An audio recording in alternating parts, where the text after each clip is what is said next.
something has been really bugging me this week. You know how much I love living in Paris? Yeah, you do complain about it quite a lot, don't you? I do. But one thing I complain about specifically is that I hate the Netflix show, Emily in Paris, with a visceral passion. And I've started noticing more and more young tourists dressing like Emily in Paris. It's kind of like a weird Parisian cosplay. Like they've got these stupid little berets, which they wear at a jaunty angle. And it's driving me crazy, Dominic. You're becoming an old person officially. I think so. This podcast used to be a podcast for young people, but it isn't anymore. Anyway, this is The Europeans. It's the podcast that tries to demystify this continent's very confusing politics and celebrate its culture. This is Katy in Paris. What's happening over there in Amsterdam? Oh, and I'm Dominic, by the way. Oh, yeah. Thanks for remembering to say who I am.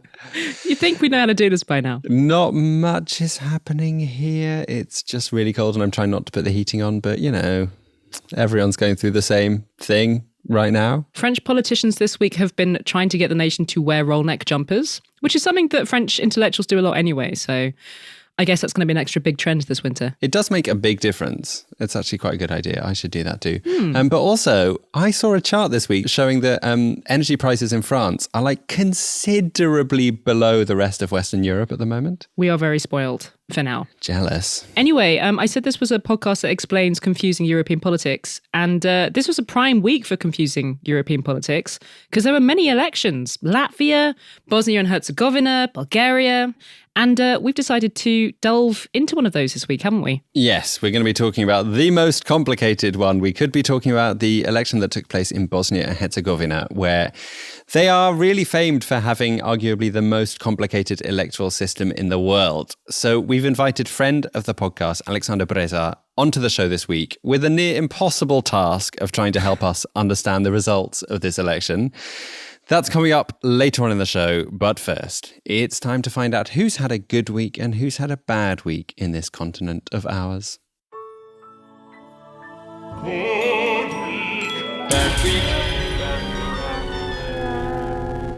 Who has had a good week, Katy? Tell me. It has been a good week for the fight against golden passport schemes. You might have heard us talking previously on this podcast about golden passports.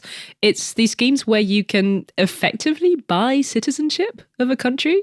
If you happen to be a very rich person, there are certain countries around the world where in exchange for a large investment, generally €500,000, €1 million, something in that range, in exchange for that, you can just become a citizen. It turns out that life is much simpler if you're incredibly rich. Who knew? Who knew? Anyway, we used to have a bit more of a problem with these schemes in various EU countries. Cyprus and Bulgaria have both shut down their golden passport schemes in recent years, but there is still one holdout, and it is Malta. And the EU has been threatening for a couple of years now to take Malta to court for continuing to sell citizenship to rich people. And Malta has just ignored it. But this week, the EU actually made good on its threat, and it announced that it is taking Malta to the European Court of Justice. Oh, that sounds like quite an escalation. Presumably, the EU thinks they are doing something illegal if they're taking them to court. Well, the EU says it's illegal. They say that under the EU's treaties, citizenship needs to have a quote-unquote genuine link to a country. So for me, for example, I became a French citizen last year, but I only became eligible for that after living on French soil physically for a minimum of 5 years. So it's usually through residency or parenthood. Paying a ton of money for the EU does not count as a valid link to a country, especially if you've got no intention of actually living there and you just want the passport. Malta, though, so far have basically just told the EU to F off. They are claiming this is a national issue and they haven't done anything wrong. And the Maltese government has also justified this whole scheme to its citizens by saying, well, you know, we've raised a ton of money with the scheme, more than €1 billion over the last decade. And quite a lot of that money was used to keep the economy afloat during COVID. Isn't that a good thing? So why is the EU against this? Like, apart from it seeming a bit morally dodgy, is there anything specifically that the EU is angry about? Well, the main thing is that if you buy citizenship of an EU member state, like Malta, you are buying citizenship for the whole of the EU, right? So Maltese citizenship gives you the right to live and work anywhere in the bloc. So immediately it becomes a security issue. And it's a security issue because in the past, governments have not always been super rigorous in terms of checking whether people are dodgy or not before handing them passports. It's been like, oh, you want to invest €1 million here? That's brilliant. Come on in. So Cyprus, for example, their scheme has now been shut down. But there was this Al Jazeera investigation a couple of years ago that showed that Cyprus gave citizenship to at least 30 people who are under criminal investigation. So there's always been a lot of concern that these schemes are being used for money laundering, that people might be using their new EU nationality to stash dirty money in European banks. These schemes have also contributed to housing crises in a bunch of places because the $1 million investment or whatever it is that you're asked to make in the country, that often comes in the form of buying an apartment, which then sits empty, making cities even more expensive and unlivable for the people who are actually living and working there. The other thing about these golden passport schemes that seems not great with hindsight is that more than half of the overall number across the EU have been granted to Russians. I wanted to ask about this. Including quite a lot of Russians with links to the Kremlin. And so the Cypriot government in April, for example, they actually had to admit that there were Russian oligarchs on the sanctions list that it had made into citizens. And since then, it has been trying to revoke those citizenships. Presumably, there are still Russians currently trying to buy dual citizenship so they can actually leave the country. Yeah, and I should clarify that even though the Maltese scheme is still running, Russians and Belarusians are now blocked from applying. Okay. Loads of Russians have actually been applying for Turkish nationality since the start of the war in Ukraine because Erdogan's government is pretty cash-strapped. So they're apparently not asking too many questions beyond like, are you willing to give us 400 grand? But it's really interesting, actually. Russians are far from being the only group where the buying of other citizenships has become a massive trend for those who can afford it. It's something that's been rising for rich people all over the world during the pandemic. So the number of US citizens doing it tripled between 2019 and 2021. Wow. Rich Chinese people have also become a huge market for this, all basically desperate to be able to escape China's COVID restrictions, which at times have just seemed to be endless. So the vast majority of the people who use these schemes are just bog standard rich people who want to be able to travel more easily. And you could argue that the passport system in general is rigged against people from the global south. Like, even if you're a very successful business person, if you come from a developing country and you don't have that useful a passport, you might find it hard to, make all of the business trips that you've planned because of visas and limits on the amount of time that you can visit that country and so on. You can't really blame people who can afford it for trying to get a more valuable passport. I guess it would just be nice if it wasn't, just the people with $1 million who are able to benefit from this. So it sounds like the EU here is like specifically concentrating on making it difficult for people to buy citizenship. But are they also doing anything about people that try to become EU residents? Like, is that something you can buy as well? Yes, big time. And that is kind of the fatal flaw in all of this. So schemes where you can become an EU resident in exchange for an investment are still really common. So in Portugal, for example, you can buy the right to a 5-year visa to live in Portugal for the bargain price of €200,000. And you only need to physically be there for 5 days a year. Oh. So it might be that Malta eventually decides to choose an easy life by just downgrading its offer of citizenship to offering residency instead. And so when is this going to come to court? Dunno. All of the reports I've read have just said a hearing at a yet to be determined date. Okay. So stay tuned. I was actually briefly the owner of a golden passport. What? I mean, it was physically gold. I got robbed in Greece. And so the embassy in Athens had to give me one of those emergency passports. Oh. And it turns out that the British emergency passports, they're made of cardboard, so they're really flimsy, but they're gold. And I felt like a VIP. It was almost worth being robbed. Wow.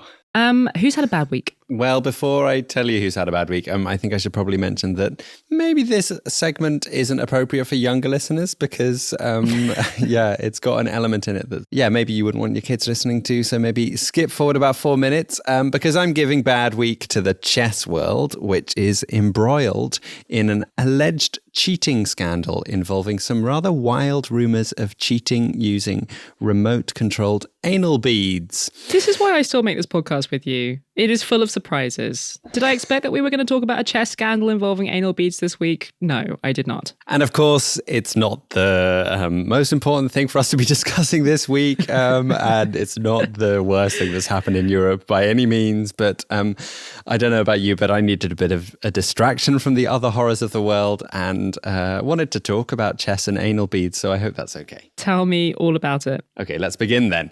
The chess beef is essentially between the Norwegian chess world champion, Magnus Carlsen, and a 19-year-old rival from the US called Hans Niemann. In early September, the two of them, they met at a tournament in St. Louis, and Carlsen, the world champion, somewhat surprisingly lost the match against this 19-year-old Niemann. Why is that surprising?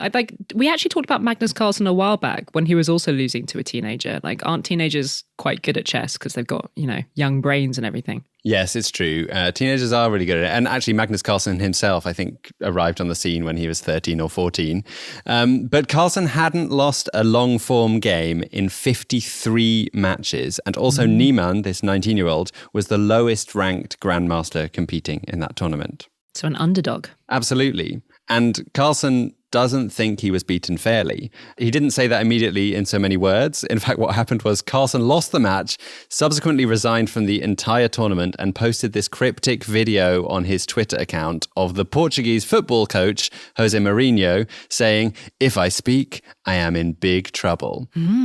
Juicy. Yeah. And I was kind of surprised while reading up on this story that chess players have such a flair for the drama, considering the game is so boring to watch. No offense. Lots of chess fans are listening to this podcast. Be careful. It's true. Sorry. And actually, things got a lot more dramatic when the two players met again later in September for an online match. And after just playing one move, Carlsen switched off his camera and quit the game. Wow. Emotions are running high in the chess world right now. Yeah, indeed they are. And things really came to a head in the last week when finally Carlsen came out with a full statement on his Twitter that wasn't just a video of Jose Mourinho. And in it, he explained that he sees cheating as an existential threat to the game. And he believes that Niemann has cheated more and more recently than he has admitted to. Oh, so he has admitted to cheating in the past then? He has admitted to cheating in the past. First, back when he was 12 and playing in an online tournament, and later as a 16-year-old when playing for money on chess.com. And actually, incidentally, after that admission, he's since been banned from chess.com. And cheating is clearly bad, but he was 12 and 16, and who didn't try out cheating at a game as a teenager? I bet you did. No comment. We have actually talked on this podcast before about how cheating in online chess tournaments became a massive thing during the pandemic because they're all playing online. And it's like, how do you stop them having, a separate tab open where they're Googling the best move to play or whatever. Yeah, it is really hard. But they did start installing cameras and things, right? So they could see. They have done something to try and stop it happening. Anyway, Carlsen's statement that he put on Twitter accusing Niemann of cheating didn't actually contain any evidence that Niemann had cheated. And that's been quite controversial. And some people have said, look, guys, don't tarnish this guy's reputation just by innuendo. We need to know exactly what your evidence is. Carlsen says that he does have more that he wants to say about it, but that he can't speak openly without the explicit permission of Niemann, which I found quite a strange thing to say, considering you're accusing them of cheating and you want their explicit permission to say something. Very weird. Very weird. Okay, so there's no evidence that Carlsen has come out with. Has somebody else come out with it, on the internet or something? And also, when are we going to get to the anal beads? Patience, Katy. Sentences I didn't think I would say today. The beads are on their way. In answer to your other question, what the evidence is of cheating, I don't really know for sure. But his statement did lead the International Chess Federation to open an investigation into the allegations that Niemann cheated, which I should stress that Niemann vehemently denies. He explains his somewhat unexpected win against Carlsen in part because he says he had, by a ridiculous miracle, the very morning of his match against Carlsen, watched a video of a 4-year-old match that Carlsen had played in which Carlsen used a similar move that he used in his match against Niemann, and Niemann saw it coming and defeated him. He kind of just claims that he was very lucky. I don't really know enough about chess to be able to talk about that in any more detail, so please don't ask me any more questions about that. But It seems that there are chess experts who are landing on both sides of the possible cheating or not cheating arguments. Some experts have been saying that Niemann has had a surprising and quite late rise to success, and that his recent gameplay has been, quote, unusual. Others have argued that the Norwegian champion just wasn't playing very well and the 19-year-old outsmarted him. And here it comes. Some online jokers have decided that Niemann is cheating by getting help from someone from afar who is communicating to him via anal beads that can be made to vibrate remotely and help him know what move is coming up. I mean, that's kind of genius, right? Because no camera is going to be able to detect vibrating anal beads. Well, it's kind of genius in a way, but then again, like, there are endless possibilities for like your potential next move. How would someone communicate using vibrating anal beads near your prostate to like explain which move you should take? Well, there could be a code, you know, if it's like knight to E4, then it like buzzes E4 times or something. I think there are too many possibilities. Anyway, let's be honest, this is a conspiracy theory that came from the internet. We should not take it seriously at all. And I don't think it was even meant to be taken seriously when it was first mentioned.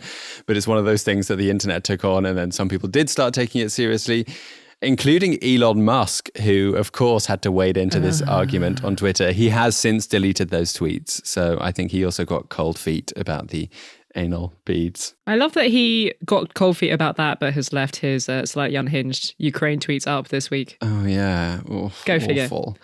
Anyway, Niemann also responded to the anal bead allegations himself, saying that he was willing to play chess naked if that meant that people would believe he wasn't cheating. Now that would make it more interesting. Although I'm not sure it would actually solve the problem, because you wouldn't be able to see the anal beads, would you? Not to put too fine a point on it or anything. Anyway, enough about this. Enough about the anal beads. It's definitely been a bad week for the chess world. Who knows what's going to happen next? Let's wait for the investigation. But who knew chess could be so dramatic? You know how this podcast is celebrating its 5th birthday next month? Yes. Our producer Wojciech had this great idea that people might want to send us a birthday present. Now, you could send us cake or wine, or like a nice candle. We would accept those things. But what we would really, really appreciate is if people listening to this might consider donating to this show on Patreon so that we can pay ourselves for all the time that goes into making it, pay our producers, and generally keep making it for another 5 years. Yeah, it's a very good idea. Although I would also really like cake. Right now, I'm starving. We've got some very nice supporters to thank this week who have already joined Patreon without realizing it was a birthday present. Their names are Marlena Jauk, Chloe Walker, and Pietro Miraglio. We don't love asking for money every week. It doesn't come to us naturally, but we do have to keep doing it in order to try and keep this podcast alive that we started almost 5 years ago. So head to patreon.com/Europeans podcast to find out more about how you can donate to this show with as little as €2 or pounds or dollars or whatever a month. Thank you so much, everyone. Thank you.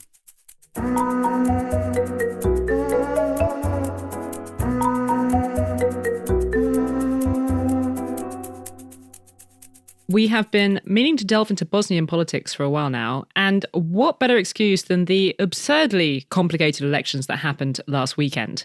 Bosnia and Herzegovina is a country with a pretty unusual political system, to say the least. 14 governments, 3 main presidents at the state level.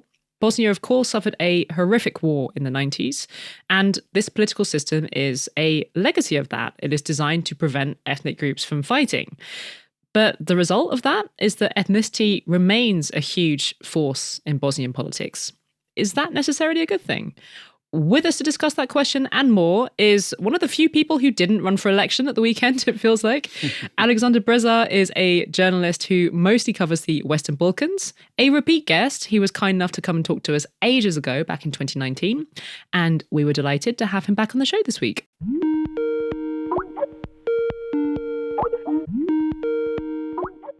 People sometimes talk about Bosnia and Herzegovina as having the most complicated system of government in the entire world. What makes it so complicated?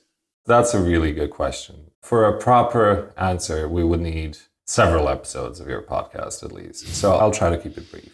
So the political system that has been in place since 1995 is a direct result of attempts by the international community to stop the war that has been going on in the country for several years at that point. The war in Bosnia started in 1992. At that time, it was the worst conflict in Europe since World War II.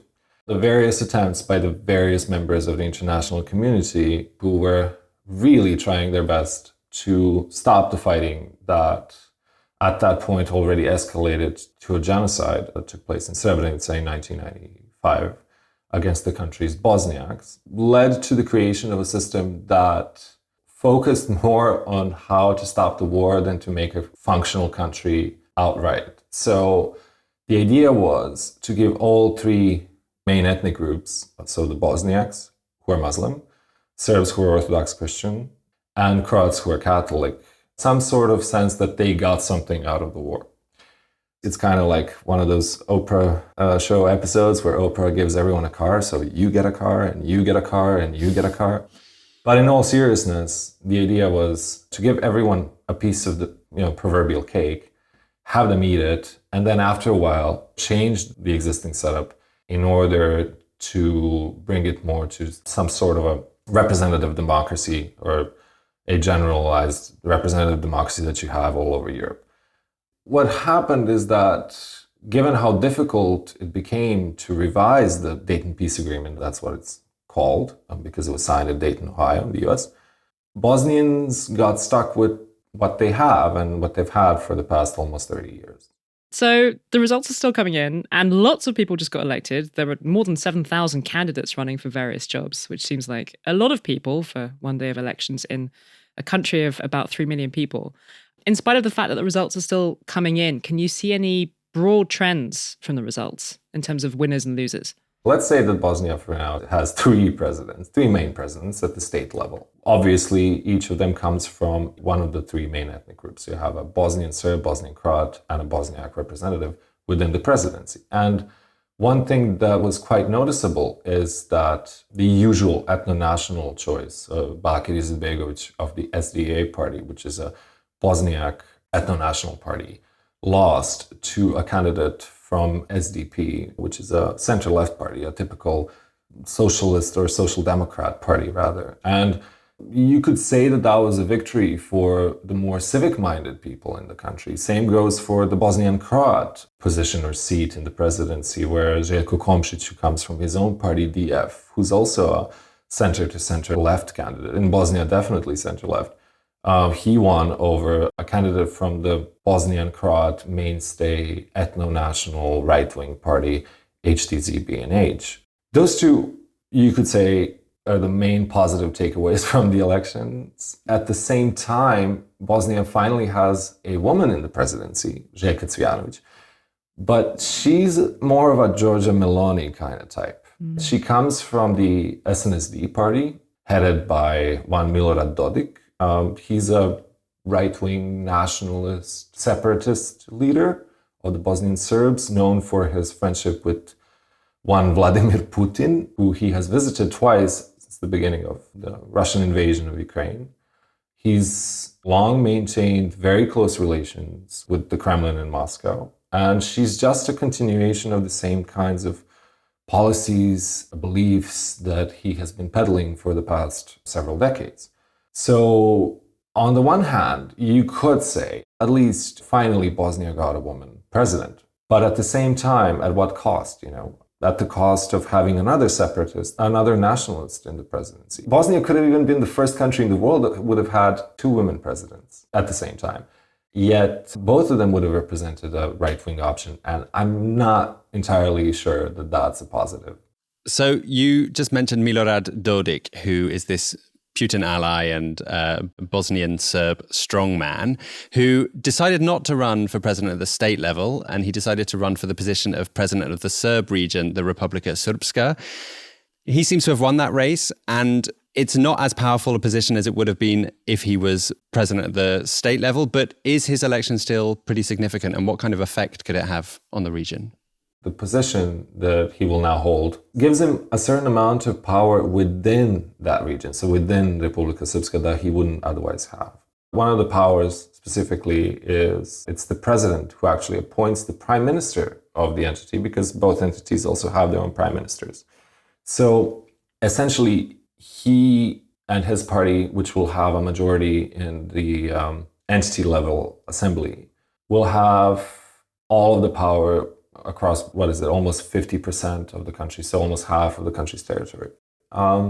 This also plays into his long-standing separatist aspirations. One of the main reasons for the war in Bosnia was the idea that Bosnian Serbs should separate from the rest of the country and live in this concept that was labeled the Greater Serbia, that was also supposed to include a part of Croatia, etc., etc. The idea was that with the signing of the Dayton Peace Accords in 1995, these kinds of separatist ideas would end together with the war. But unfortunately, what Milorad Dodik has done, and others before him, is that they have tapped into this nationalist narrative that is still present among Bosnian Serbs to an extent. A good portion of people who live in the Republika Srpska do not see themselves as Bosnians, but see themselves as a part of this larger supranational ethnic group. And being in this new position actually gives him a lot more power, or a lot more room to maneuver when it comes to any kind of an attempt to actually fraction the country and split it into two. Does it feel to an increasing number of people like the system that they have is contributing to politics having to be organized along ethnic lines, like potentially forever, when that maybe isn't such a good thing? The problem with the system is that it forces you to think in ethnic terms. So it doesn't really leave you much room to think about your identity as being tied closely to the country itself. It rather makes you think in terms of who among your peers is Bosniak or Serb or Croat. I personally think that a lot more people would identify as Bosnians, so neither of the three categories, if they knew that they would have the same kind of rights as others. And essentially you don't. And I think it's a very specific and unique situation where people who identify with the country itself, who have sort of a national identity, are second-class citizens to those who have an ethno-national identity or an ethnic identity.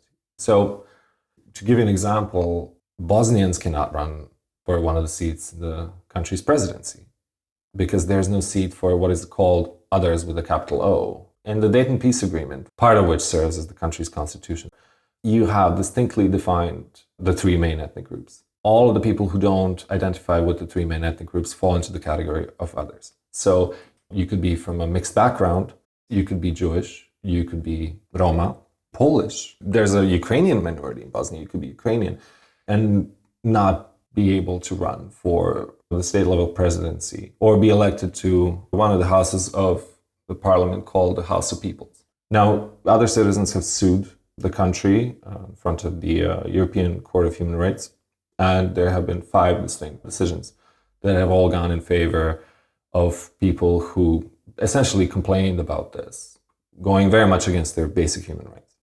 Yet none of the politicians are really interested in implementing it because that would mean giving up on a certain amount of power and privilege that nobody really likes relinquishing. So all of these ethno-national leaders would have to give away at least a part of the hold that they have over the country, that they've had over the country over the past 3 decades. And we can get into the debate of who's responsible for the war. But when it comes to the post-war period, all 3 sides are equally at fault.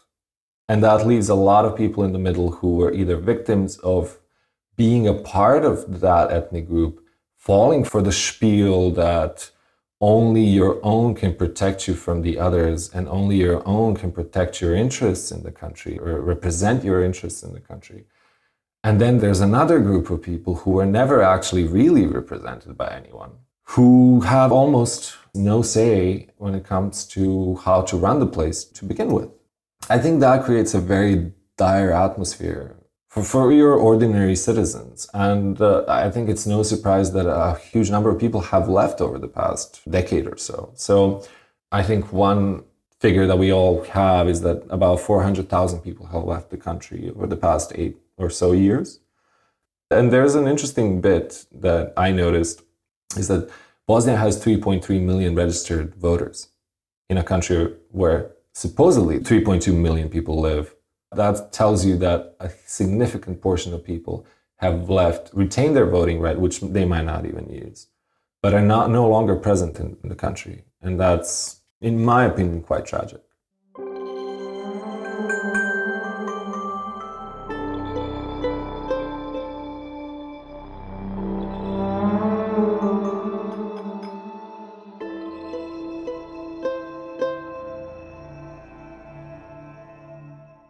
Aleksandar is one of our favourite people to follow on Twitter for all your Balkans meme needs. He is there at Brezar Aleksandar, and you will find the link in the show notes.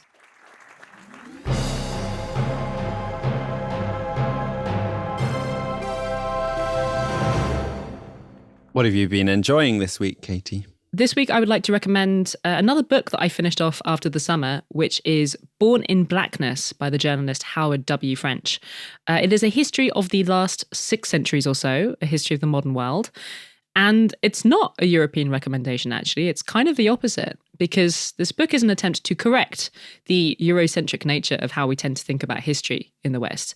It's a history of Africa from the mid-15th century onwards and the arrival and colonization of Africa by Europeans.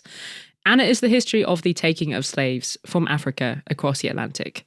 So this book has a huge and sweeping scope. And frankly, I think a lot of academic syllabuses would benefit from including this book. The basic argument of it is that Africans and their labor were fundamental to the building of the modern world, but that role has been minimized in the history of the West, like almost to the point of invisibility a lot of the time. It isn't an easy book to read. It does, after all, deal with some of the most painful events in human history. But French is a great writer, and apart from learning masses from this book, I also really liked hearing his personal perspective at points. He is himself the descendant of an enslaved woman. He's also someone who has spent a lot of his career as a journalist in West Africa. And the book is kind of interwoven with a sprinkling of personal observations from his own life and his own travels to give a sense of how this history has impacted places and lives around the world today. It's a really excellent book. You should all go read it. It is called Born in Blackness, Africa, Africans, and the Making of the Modern World, 1471 to the Second World War. Sounds really interesting. What have you been enjoying this week? I have a podcast episode recommendation. It's an episode that I actually also listened to over the summer, but it made a big impact on me and has actually transformed the way I eat. It was an episode of a podcast called Zoe, Science and Nutrition, a podcast that summarizes the latest scientific research around nutrition and health. And it's made by this team at Zoe, who I guess the British people will know who they are. It's this huge British-American... I don't know who they are. Oh, really? It's this huge British-American company that's been doing loads of COVID, the biggest COVID study, I think, in the world. But they actually existed originally to build software to track individuals' nutritional response patterns. In their podcast, they talk about all this pretty complex and cutting-edge science, but in a very accessible way, even for non-scientific idiots like me. And there was this one episode I listened to whilst in the car on holiday that I found so fascinating. It was an episode in which the host, Jonathan Wolfe, interviews Jessie Inchospé, who's a French biochemist and writer who specializes in researching how to control our blood sugar levels through eating and what the medical benefits of that are. I was a bit hesitant to mention her today because I actually just want to get her on the show because she's one of those people that manages to make a rather dry sounding topic so interesting and actually almost fun. So hopefully this is just a sneak preview of her work for you all. She has such clear and simple tips for how to avoid these sugar highs. One of which is that if you eat some greens, ideally with a bit of vinegar at the beginning of every meal, the glucose spike from the subsequent meal will be considerably lower. And reducing glucose spikes has a huge range of short and long-term physical benefits. I found it really eye-opening. So go check out her episode on the Zoe Science and Nutrition podcast. The episode is called How to Control Blood Sugar Spikes, and it came out in late July this year. Cool, I'm going to check that out. And also hand it over to my very diabetic family.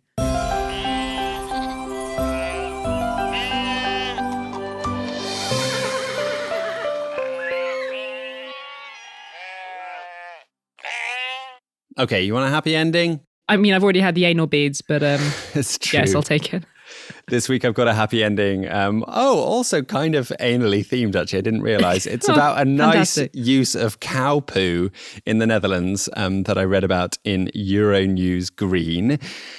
The Netherlands currently has a big problem with high levels of nitrogen emissions, and these emissions actually need big government interventions, which the government are legally required to pass, and it's been a big political topic over the last year here. But this week I heard about a small-scale intervention that could, in theory, become a slightly bigger scale nitrogen hack and do a little bit to lower those nitrogen emissions. The article was about the positive benefits seen by a flower grower who is taken to using the nitrogen from cow poo to feed his growing chrysanthemums.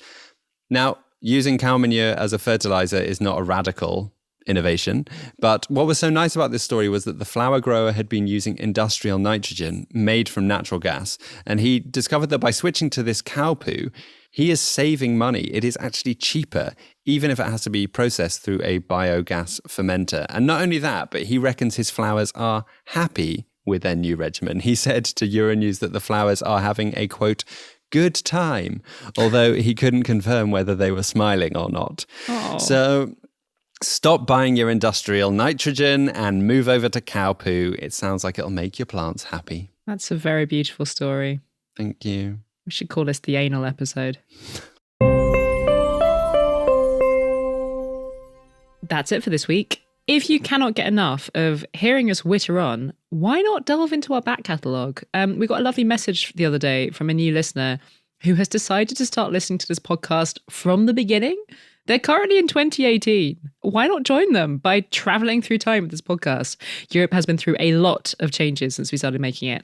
But if you're more interested in recent communications, you can find us on social media. We are on Twitter @EuropeansPod and Instagram @EuropeansPodcast. This episode was produced by Wojciech Oleksiak and Katy Lee. Thank you both. Our other producer, Kat, is just about to head off to Ukraine to do some reporting there. We wish her the best of luck there. Safe travels, cats. We are part of the Are We Europe podcast network. Go and check out their other audio offerings at areweeurope.eu/audio-family. See you next week, everyone. Bye. Saha.